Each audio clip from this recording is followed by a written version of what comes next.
voted party list by our government troops through the local absentee voting, we would like to convey our strongest opposition to these two temporary government officials in the COMELEC.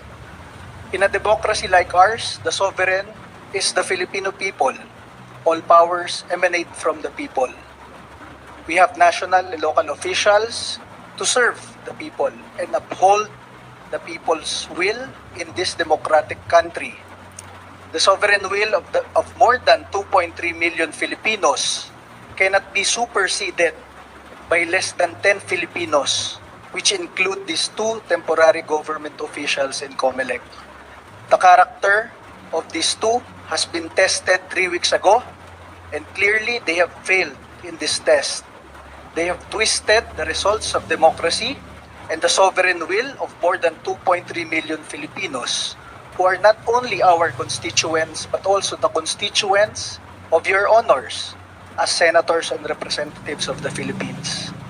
These two have failed in their test of character, and it is up to all of you here if you want to prolong these two for 7 years to become abusive lords of elections, or if not confirmed, it will allow the president to select for more better candidates, which is very timely because the president is now reviewing all his appointees. Personally, your honors, I have no personal grudge against these two candidates. The Duterte Youth Party List has been the vice chairperson of the House Committee on Suffrage and Electoral Reforms for more than half a decade. And myself, I was chairman of the National Youth Commission for 6 years. I am the direct partner of the COMELEC in the Sangguniang Kabataan elections. My only problem here is with these recent events 3 weeks ago, wherein the Duterte Youth Party List received 2.3 million votes, and we were not proclaimed on Proclamation Day. And the problem there is the two commissioners in their resolution said that we have a pending case in COMELEC. I can cite so many other senatorial and party list candidates who have pending COMELEC cases but were proclaimed. And in that matter, it shows and it manifests partiality because they have chosen us who have a pending case. We were suspended, but all the others who have pending cases were not suspended. To name two, for example, Kabataan Party List who filed the case against us in 2019, there's a government case against them also filed in 2019 and 2021. But even though we in Duterte Youth Party List and Kabataan Party List have pending cases, the two commissioners here proclaimed Kabataan Party List and delayed our proclamation. Another example is a senatorial candidate who was elected last May 12. He has a pending disqualification case in the COMELEC for his citizenship. And even though the case was still pending, he was proclaimed by these two commissioners. It is very noteworthy that the same candidate also had a citizenship issue here in the 19th Congress of the Commission on Appointments, where he was voided here. I would like this honorable body to ask the commissioners, because we are always raising this in the media for 2 weeks already and they're not answering.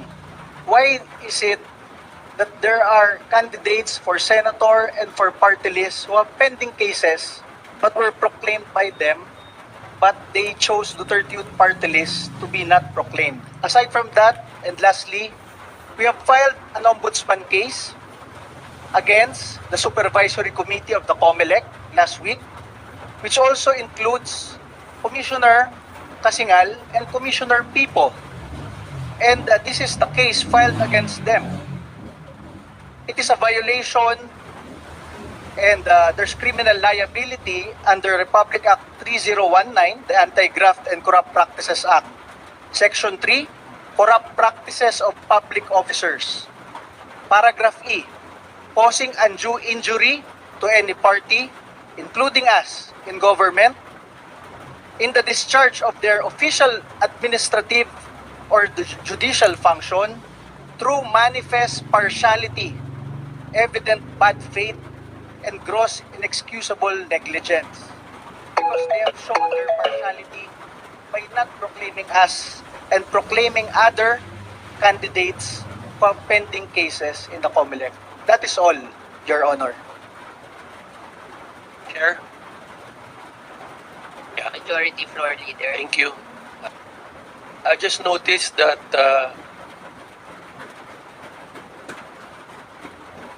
the letter signed by Chairman Ronald Cardema to Senate President Chisca Escudero was a letter complaint. It's not a sworn opposition. However,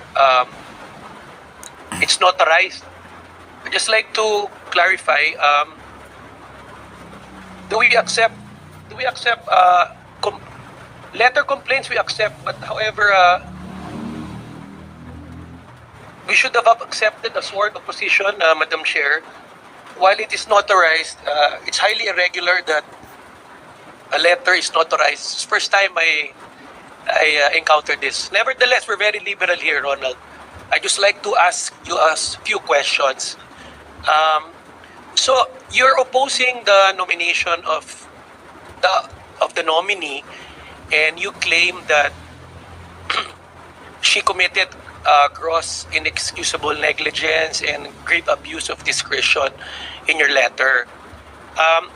The commission, this body, determines the fitness and integrity of the person. So, are you questioning her personally, or because she signed the resolution not to proclaim you? Just for clarification. Not to proclaim the 30 you. Your Honor,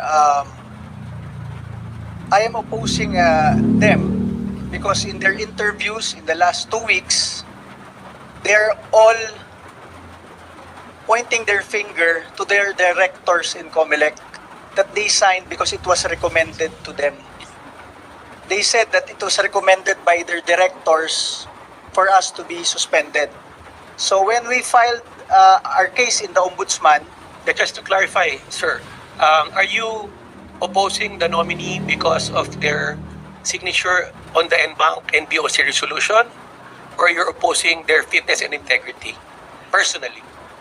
I'm opposing the commissioners here because they approved the recommendation. So you're opposing them because of the signature. Yes, sir. Okay, thank you.